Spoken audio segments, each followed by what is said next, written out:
Everyone, welcome to this video. This is Rajesh Sajwani और आज के वीडियो में मैं आपसे बात करूंगा reality of hike in IT industry. तो जो भी आईटी इंडस्ट्री में आपको हाइक मिलता है, क्या उतना हाइक आपके अकाउंट में भी आता है या वो सिर्फ ऑन पेपर रहता है? तो रियलिटी क्या है हाइक की, और एक न्यू थॉट प्रोसेस से आपको हाइक को देखना चाहिए। तो वो क्या थॉट प्रोसेस है, वो सारी चीज़ें आज मैं डिस्कस करने वाला हूँ। जितना भी मुझे एक्सपीरियंस है, जितना मैंने पिछले 12 सालों में 12 ईयर्स में जो मैंने हाइक्स देखे हैं, उन सब का एक्सपीरियंस आपके साथ शेयर करूंगा। प्लस मैं आपके साथ ये भी डिस्कस करूंगा कि कैसे आप 100 to 150%, 200% भी हाइक ले सकते हैं। तो जब आप किसी से सुनते हैं कि किसी ने 100% हाइक लिया है या 150 लिया है, तो वो कैसे लिया है, तो उसके पीछे भी क्या प्रोसेस होता है, वो भी आपके साथ डिस्कस करूंगा। तो बने रहिएगा, वीडियो बहुत इंटरेस्टिंग होने वाला है। और चैनल को सब्सक्राइब नहीं किया है तो please subscribe this channel and check out the playlist. ऐसे ही इंफॉर्मेटिव वीडियोस आपको इस चैनल पे मिलते रहेंगे। तो let's begin the video.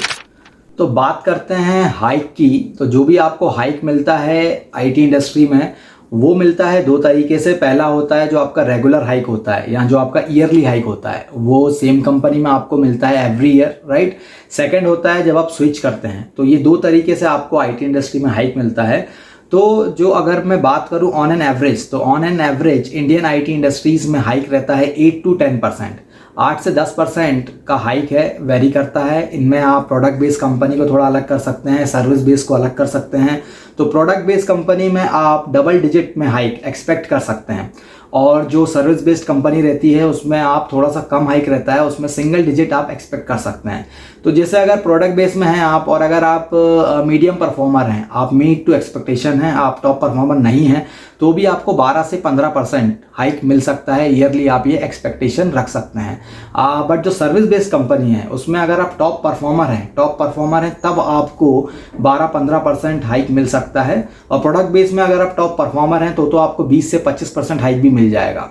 Okay, तो ऐसा नहीं है कि सर्विस बेस्ड कंपनी में हमेशा सिंगल डिजिट हाइक ही मिलता है। ये डिपेंड करता है आपके डोमेन के ऊपर, आपके प्रोजेक्ट के ऊपर, आपके प्रोजेक्ट के बजट के ऊपर। तो बहुत सारी चीज़ें डिपेंड करती हैं भाई। डोमेन जैसे कोविड के टाइम में हेल्थ केयर डोमेन ने काफ़ी अच्छा किया, तो जो हेल्थ केयर से रिलेटेड प्रोजेक्ट थे, उन कंपनीज को सपोर्ट करते थे, वहाँ पे उनको अच्छा हाइक मिला। तो सर्विस बेस्ड कंपनी में भी डबल डिजिट हाइक देखा गया उस टाइम पे। और डोमेन है, प्रोजेक्ट का बजट है, इन सब चीज़ों पे ये हाइक डिपेंड करता है। बट नॉर्मली अगर आप मेजर सर्विस बेस्ड कंपनी की बात करेंगे तो हाइक आपको 4 से 10% ही दिखेगा। क्योंकि जो मेरा 12 साल का एक्सपीरियंस रहा है, 12 ईयर्स, मैंने दोनों टाइप की कंपनीज में काम किया। आप कह सकते हैं 50-50%। 50% मैंने प्रोडक्ट बेस में भी हाइक देखा है और 50% मैंने सर्विस बेस में भी काम किया है। तो ऐसा नहीं है कि 12 साल में मैंने सिर्फ 2 कंपनीज चेंज की हैं, एक प्रोडक्ट बेस, एक सर्विस बेस।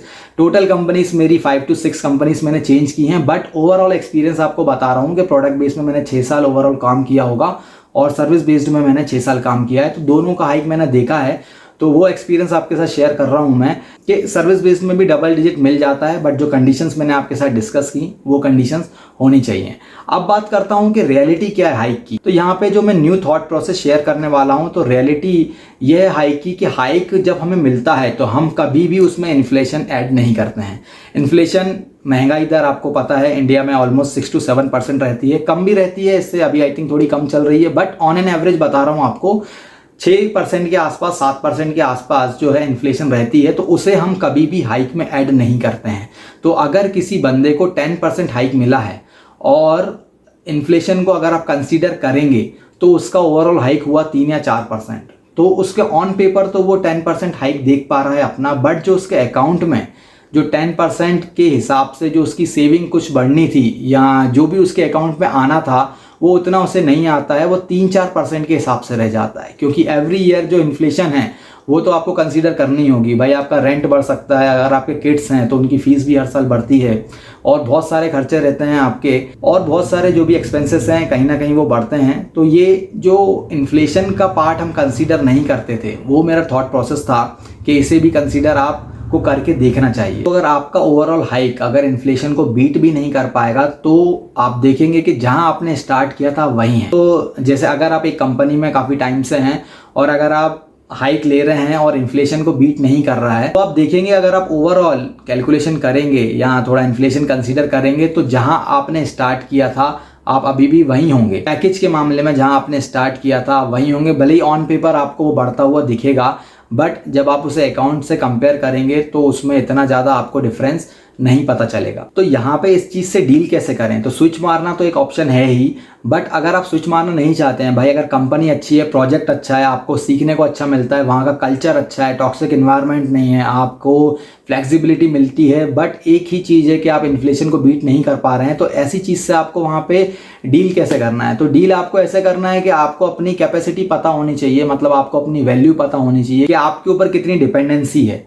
अगर आपके उस प्रोजेक्ट में आपके ऊपर काफ़ी डिपेंडेंसी है और आपका काम बहुत अच्छा है, आप बहुत अच्छा काम कर रहे हैं, पूरा प्रोजेक्ट हैंडल कर रहे हैं, then you can ask a good hike. आप उनसे एक गुड हाइक की रिक्वेस्ट कर सकते हैं, आप उनको बता सकते हैं कि भाई ये सिनारियो है। तो इसके बाद भी अगर बिल्कुल भी काम नहीं हो रहा है, आपकी एक्सपेक्टेशन के आसपास भी काम नहीं हुआ है, देन आता है आपको एक काउंटर ऑफर लाना पड़ेगा। आपको बाहर से इंटरव्यू दे के काउंटर ऑफर लाना पड़ेगा, और क्योंकि कंपनी अच्छी है, अगर वो काउंटर के आसपास भी आपका अमाउंट मैच करवा देते हैं तो भी यू आर गुड। ये काम एक आप वहां पे कर सकते हैं, क्योंकि कंपनी अच्छी है, आपको छोड़ना नहीं, तो स्विच मारना एक ऑप्शन नहीं है, वो सेकंड ऑप्शन है। तो फिर बात करते हैं जो ये 100% हाइक और 150% हाइक जो आप सुनते हैं बाहर के मिला है, तो कैसे मिला है? तो देखिए 100% हाइक, 150% हाइक इजीली आपको भी मिल सकता है, बट इसके लिए कुछ कंडीशंस होती हैं।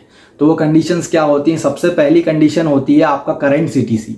तो आपको अपना करंट सीटीसी अगर आपका मार्केट स्टैंडर्ड के आसपास ही चल रहा है या थोड़ा कम चल रहा है, तो आपके हाई चांसेस रहते हैं 100% या 150% हाइक लेने के। जैसे एग्जांपल के थ्रू आपको बताता हूं, अगर किसी बंदे का 5 साल का एक्सपीरियंस है और ऑलरेडी उसका पैकेज 10 लाख रुपए है, तो 5 साल का एक्सपीरियंस है, 10 लाख रुपए पैकेज है, तो ये भी ठीक है। क्योंकि पिछले अगर 10 साल की बात करूं, इससे पहले 5 साल पहले, 10 साल पहले, एक्चुअली एक्सपीरियंस इंटू 2 ये बहुत अच्छा हाइक माना जाता था। मार्केट स्टैंडर्ड के अकॉर्डिंग ये अच्छा हाइक था। 5 साल वाले का 10 लाख पैकेज है तो ये बहुत अच्छा है, 12 लाख है तो और ज़्यादा भी अच्छा है, बट वहाँ पे इंटू 3 इंटू 4 बहुत रेयर होता था। बट अभी आफ्टर कोरोना के टाइम जो मैं देख रहा हूँ, सुन रहा हूँ कि 5 साल के बंदे का पैकेज, जो 5 साल ईयर एक्सपीरियंस वाले का पैकेज है, वो 15 लाख भी इजीली जाता है, 20 लाख भी जाता है, 20 से ऊपर भी जाता है।